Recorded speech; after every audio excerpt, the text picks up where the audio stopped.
আসলো চুক্তির জের ধরে ১৯৪৮ সালে ১৪ মে প্রতিষ্ঠিত হয় ইহুদি রাষ্ট্র ইসরায়েল।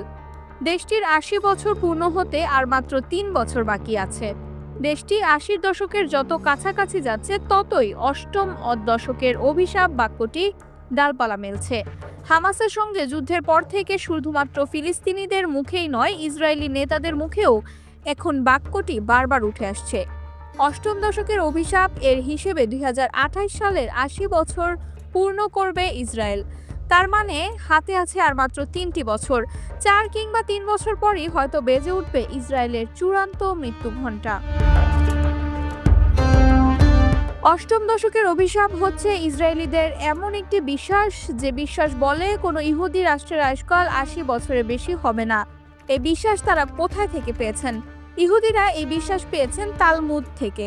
তালমুদ হচ্ছে ইহুদিদের একটি ধর্মীয় ন্যায়শাস্ত্র। এটি প্রাচীন ইহুদি পণ্ডিতেরা লিখেছিলেন। শাস্ত্রটিতে ইহুদিদের প্রাত্যহিক জীবনের করণীয়, পালনীয় ও পরিত্যাজ্য বিষয়গুলোকে বাতলে দেওয়া হয়েছে। তবে এটি কোনোভাবেই ইহুদিদের ধর্মগ্রন্থ তাওরাত নয়। তালমুদে বলা হয়েছে কোনো ইহুদি রাষ্ট্রই ৮ দশকের বেশি টিকবে না। নিজেদের জাতিগত অন্তর্কোন্দলের কারণে রাষ্ট্রটি ভেঙে যাবে। এ বিষয়ে যুক্তরাজ্যের লন্ডন ভিত্তিক সংবাদ মাধ্যম এলবিসি নিউজ বলেছে, অষ্টম দশকের অভিশাপ নতুন কিছু নয়। আজ থেকে ২৪ বছর আগে হামাস আন্দোলনের প্রতিষ্ঠাতা আহমেদ ইয়াসিন এই শব্দটি ব্যবহার করেছিলেন। এ বিষয়ে বিশ্লেষকরা কি বলছেন?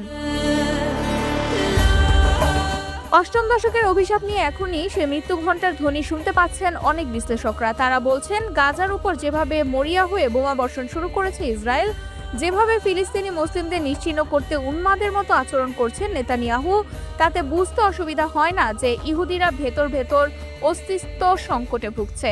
তাই শেষবারের মতো মরণ কামড় দিয়ে নিজেদের অস্তিত্ব টিকিয়ে রাখার চেষ্টা করছে। গত বছর ইসরায়েলের ইয়েদিয়াত আহরোনট পত্রিকায় এক নিবন্ধে সাবেক ইসরায়েলি প্রধানমন্ত্রী এহুদ রাবাক লিখেছেন, ইসরায়েল সমাজে বিভাজন ও বিভেদ আশঙ্কাজনকভাবে বেড়ে গেছে। এটি কার্স অফ 80 ডিকেডস তথা অষ্টম শতকের অভিশাপকেই মনে করিয়ে দেয়। এদিকে চলতি মেয়াদে প্রধানমন্ত্রিত্ব নেয়ার আগে বেনিয়ামিন নেতানিয়াহু বলেছিলেন, ইসরায়েলকে ৮ দশকের অভিশাপ থেকে মুক্তি দেওয়ার নিশ্চয়তা কেবল তার নেতৃত্বাধীন সরকারই দিতে পারে। এর আগে প্রধানমন্ত্রী নাফতালি বেনেটও তার নির্বাচনী প্রচারণার সময় বলেছিলেন, একমাত্র তার সরকারই অষ্টম দশকের অভিশাপকে মিথ্যা প্রমাণ করে দিতে পারে।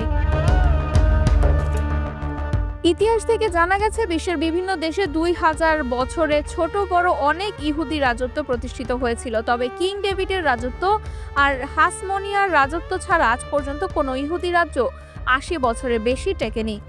কিং ডেভিডের রাজত্বকাল ছিল খ্রিস্টপূর্বাব্দ ১০৫০ থেকে ৯৩০ খ্রিস্টপূর্বাব্দ পর্যন্ত, আর হাসমনিয়ার রাজত্ব ছিল খ্রিস্টপূর্ব ১৪০ থেকে খ্রিস্টপূর্ব ৬৭ পর্যন্ত।